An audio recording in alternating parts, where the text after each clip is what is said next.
Onza Televisión presenta Resumen de Noticias con la licenciada Yosmara Pérez. Hola, ¿qué tal, queridos amigos? Es un placer saludarles. Gracias por estar en sintonía de Onza TV y de Zona Sur 99.3 FM. De esta manera vamos a iniciar el recorrido de las noticias más destacadas hasta el momento. Internacionales. El canje de prisioneros efectuado este 1 de agosto se une a otros 3 que se han llevado a cabo entre Rusia y Estados Unidos en el siglo XXI. Todos estos intercambios fueron acontecimientos de suma relevancia para las relaciones bilaterales. El primero tuvo lugar en Austria el 9 de julio del año 2010, cuando Washington liberó a 10 personas acusadas de espiar para Rusia y Moscú. Indultó a 4 hombres, de los cuales estaban cumpliendo largas penas de prisión por trabajar para Estados Unidos. 8 ciudadanos rusos han sido intercambiados este jueves por canje de prisioneros entre Rusia y Occidente. Así lo informó el Servicio Federal de Seguridad de Rusia. Desde el servicio ruso declararon que su regreso fue posible gracias al trabajo sistemático de los organismos gubernamentales y los socios extranjeros. Según el organismo, los rusos fueron canjeados por un grupo de personas que actuaron en intereses de estados extranjeros y en detrimento de la seguridad de Rusia.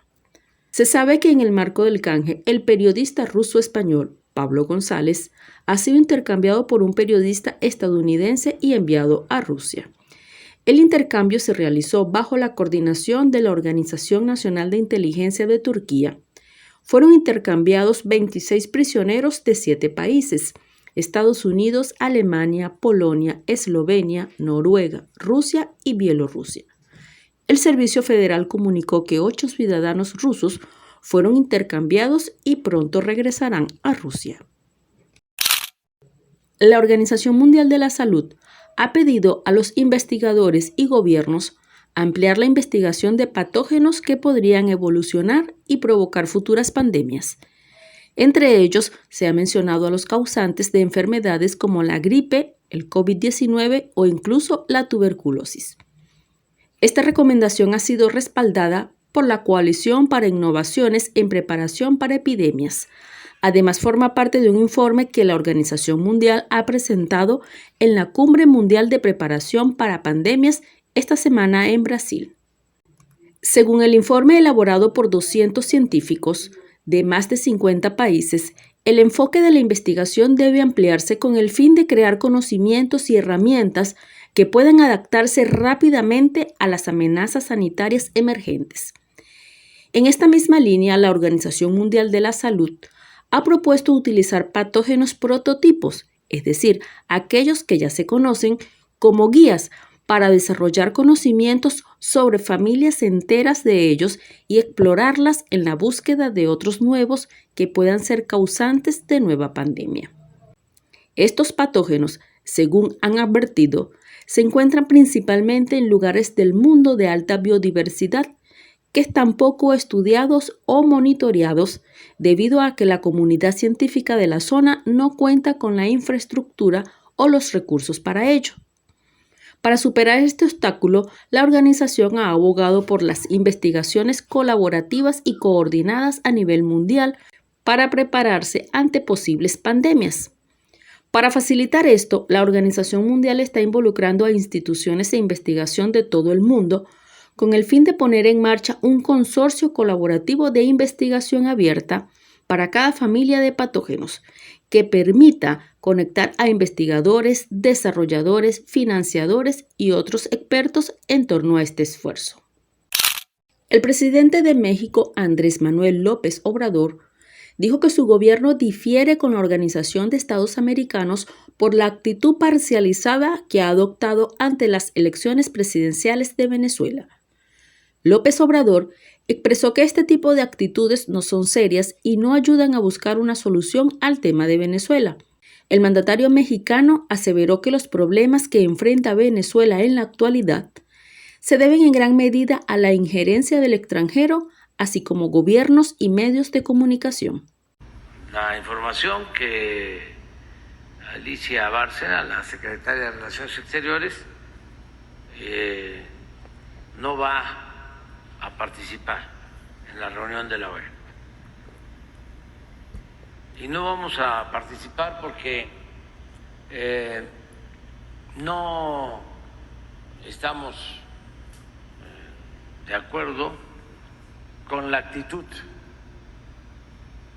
de parcialidad de la OEA. Antes de conocer resultados, el director de la OEA,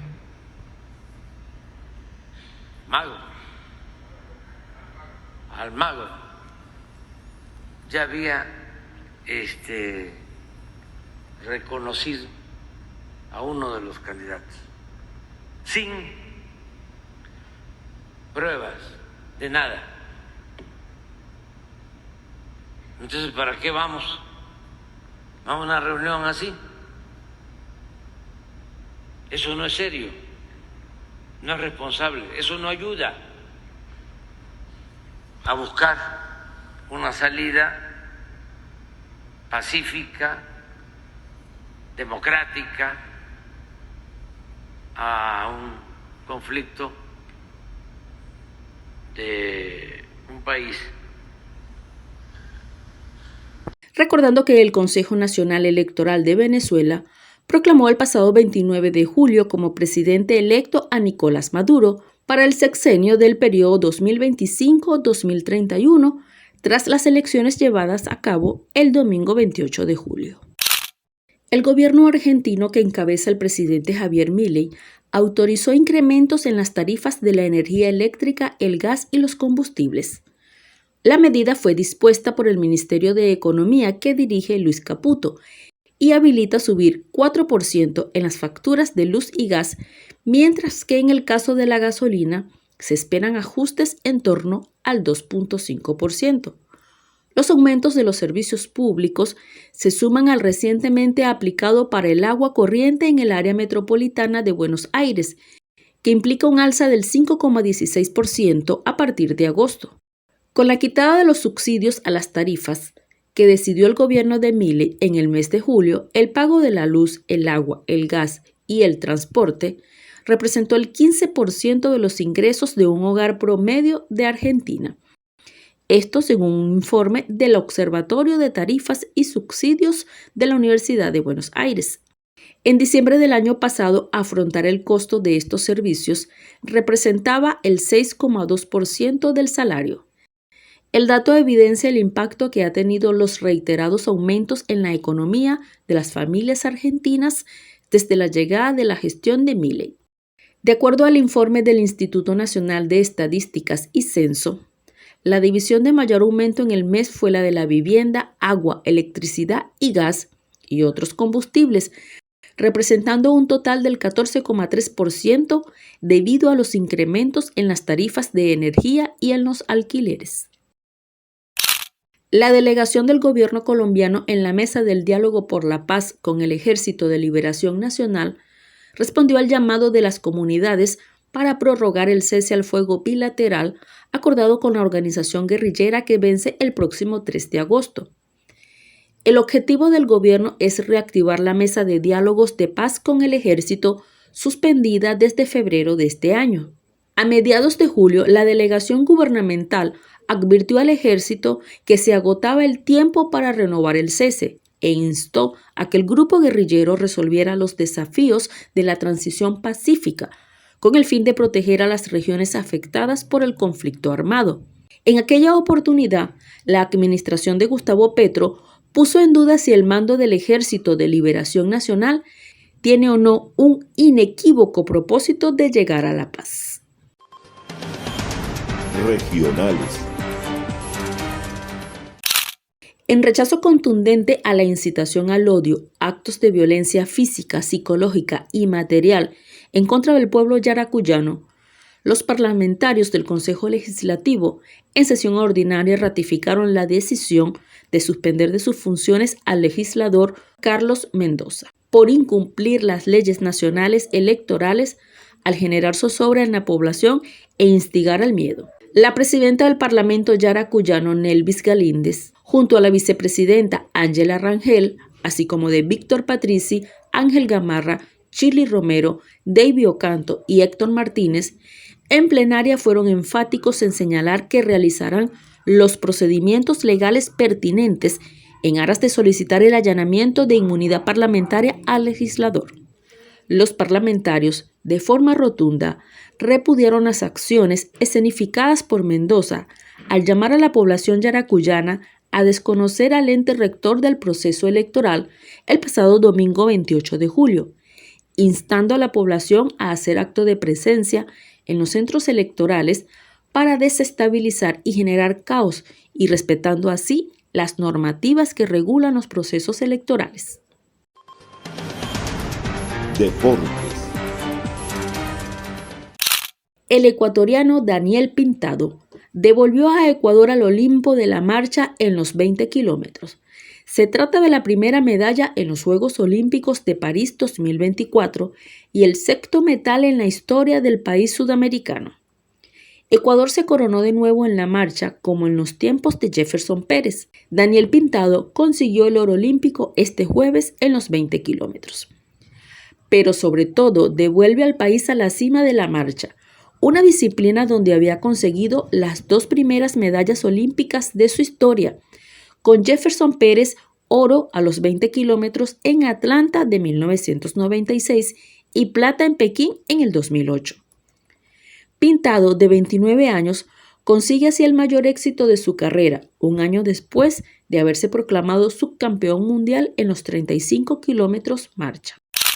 La polémica se ha hecho presente en los Juegos Olímpicos de París 2024, después que la boxeadora italiana Angela Carini perdiera en solo 45 segundos contra su contrincante Trans Imanet Khelif de Argelia, a quien se le permitió competir en la categoría de mujeres. Un video difundido en redes sociales mostró el momento en que Carini rompe en llanto al caer en menos de un minuto ante Khelif. La razón es que ante la fuerza desigual de ambas no le quedó de otra que abandonar. Tras la resolución de este combate, la primera ministra de Italia, Giorgia Meloni, criticó que se permitiera que la persona trans pudiera pelear en la categoría femenina. Señaló que con sus niveles de testosterona, esta no es una competencia equitativa y no se debe autorizar a deportistas con atributos masculinos en competiciones femeninas. Según el diario Alerta News, a Khelif la descalificó la Asociación Internacional de Boxeo el año pasado al encontrarle cromosomas masculinos. Sin embargo, el Comité Olímpico Internacional la dejó participar en París 2024. Hasta acá el resumen de las noticias más destacadas. Les invito a seguir en la mejor programación de Zona Sur 99.3 FM, la radio cultural de Yaracuy y de ONSA TV, la televisión que va contigo. Me despido hasta el próximo encuentro. ONSA Televisión presentó Resumen de Noticias con la licenciada Yosmara Pérez.